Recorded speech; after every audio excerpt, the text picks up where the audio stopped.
Good morning, everyone. So, Josh, thank you for the introduction. For those of you who don't know me, my name is Leonard. I am the manager of compute and storage infrastructure globally for Bloomberg. My colleague Joe is doing our talk from Bloomberg. I'm here today in my capacity as the chair of the Ceph Foundation. And this is a continuation of the first time we spoke to you guys last year at CERN, right? So the goal of this talk is to be more transparent from what is happening at the board and the foundation and how it impacts the overall project and what we are trying to do to help support the project. And the theme of the talk today, for those of you that like spaghetti westerns, is the good, the bad, and the ugly. We did some good things this year. There are some bad and unfortunate things we have to talk about, and there's always some ugly stuff going on. So, there we go. So, a lot of people don't generally know what the foundation does. We're kind of in the background. So, I just wanted to talk quickly about what we do.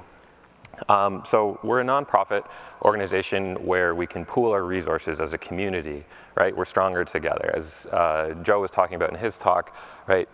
Time, money, resources, we need to pool these things to have a larger impact. Why this matters is it provides a neutral ground for all parties who are interested in Ceph to come together and talk about what they need to do, how we come and support the project, right? There's a lot of people, there's a lot of different interests. There's a lot of people in this room who commercialize Ceph, right? This is meant to take your commercial hats off, come to the table, let's talk about upstream open source Ceph. And what we do and the impact that we have in the community is we fund roles, we fund events, we fund the infrastructure, right? The hosting for OVH is paid for by the foundation. Our community manager is paid for by the foundation. This event is subsidized by the foundation, right? So this is kind of the impact that we try to do and the value that we try to bring as the foundation to the community. So we'll start with the good. There was a lot of good things that happened this year coming out of the CERN Ceph-a-Con last year. We hired a new community manager. You guys met Anthony earlier today. He introduced himself and talked. We had stronger board participation this year. We had a lot of very long-spirited meetings. There was a lot of engagement. Not always agreement, but that's okay, right? Getting participation is the first step on the road to consensus building.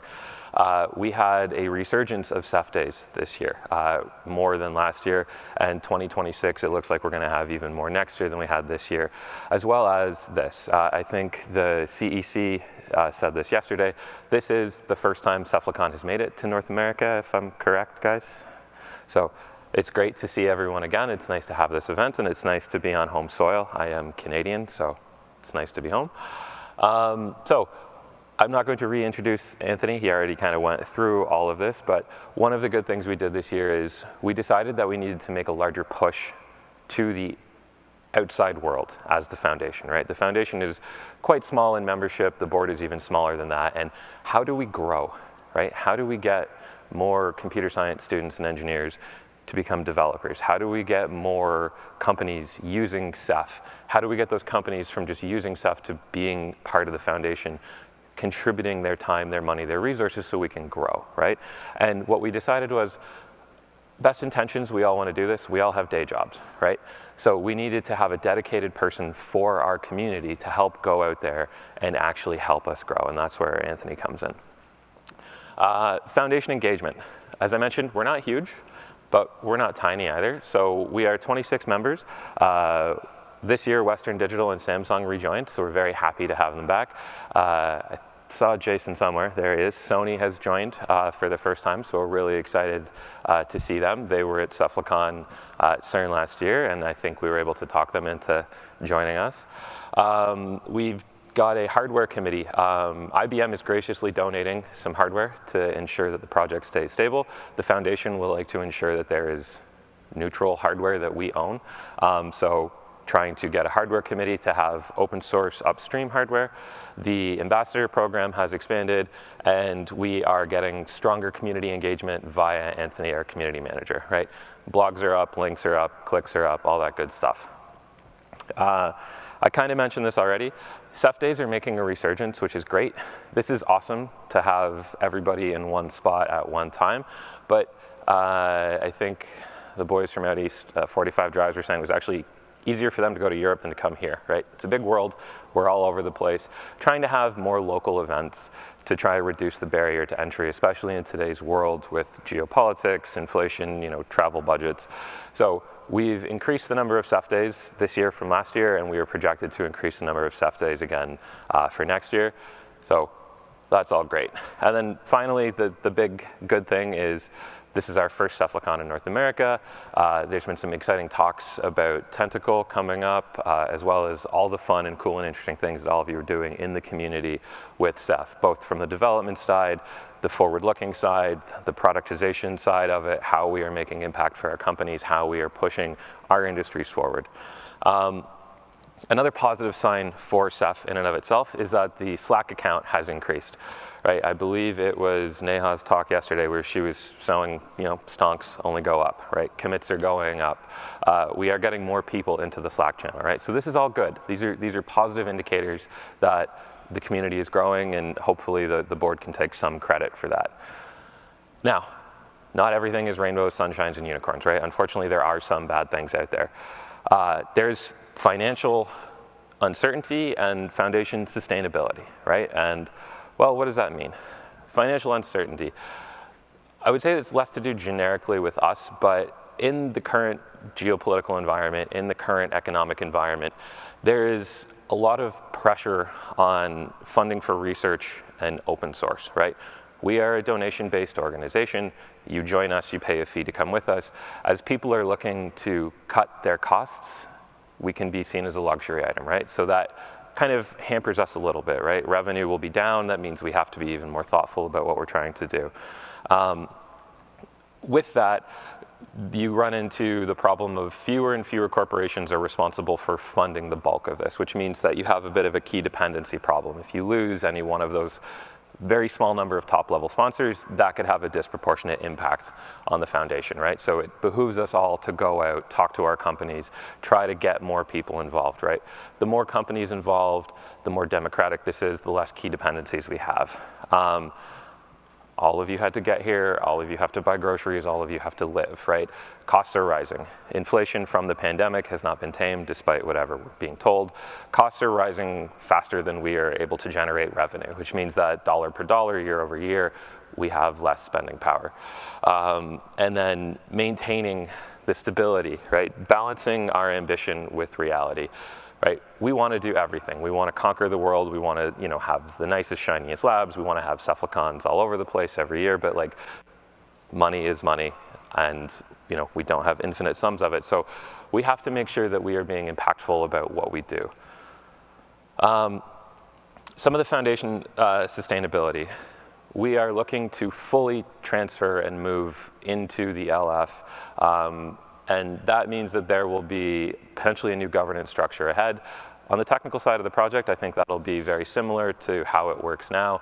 For the foundation, it means cleaning up some of the legacy stuff from our current interactions with the LF, right? So this is a change.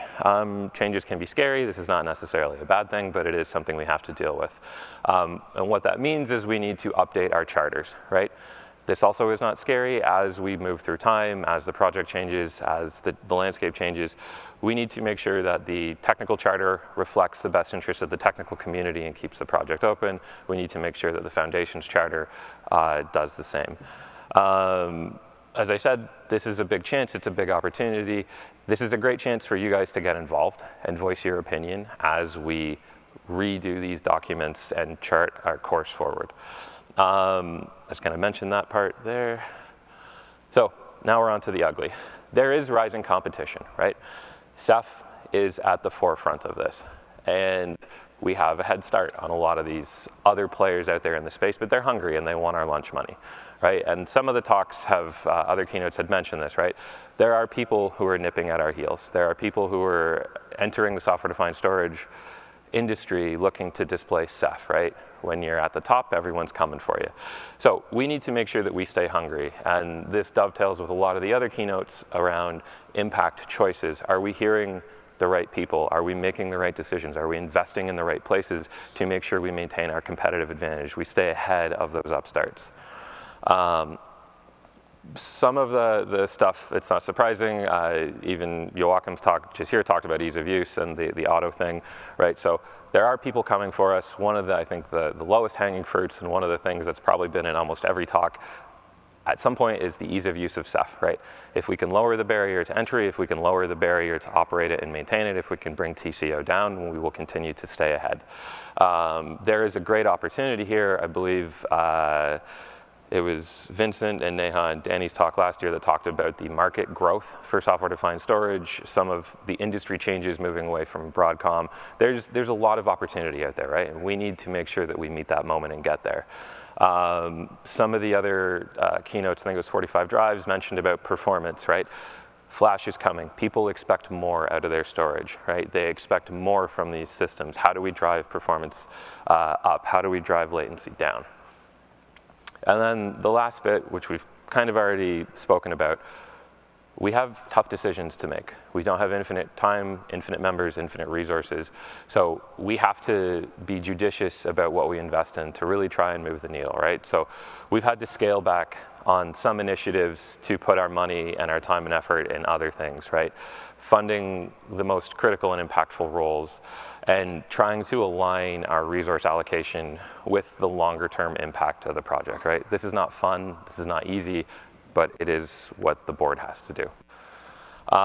So as I come to the end of the time here, I kind of want to kind of reemphasize what Anthony said, right? As a call to action, closing the loop, right?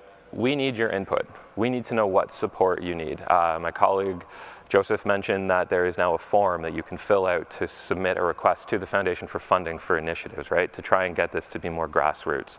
Volunteer your time, right? The foundation, just like the project, it's volunteer-based, right? We all have day jobs. This is something we volunteer our time to. If there's something the foundation is doing or working on that you're an expert in or you care passionately about or you want to volunteer your time to, come join us, right? Every little bit helps. The grassroots initiatives I talked about, talk to all of us, right? The board membership is public. It's on the Ceph.io website. I'm here, I'll be at the Bloomberg booth. There's the CEC is a member of the foundation, OS Nexus, Brett, Joachim. We're all here, right? Now is a great time to come talk to us. Give us your feedback. Tell us what you're thinking. Tell us what's working, what's not working, and how we can do better, right? We only know what we know. We don't know what we don't know, and we need you to tell us that, right? We can only be as strong, we're stronger together, and when you tell us what you need from us.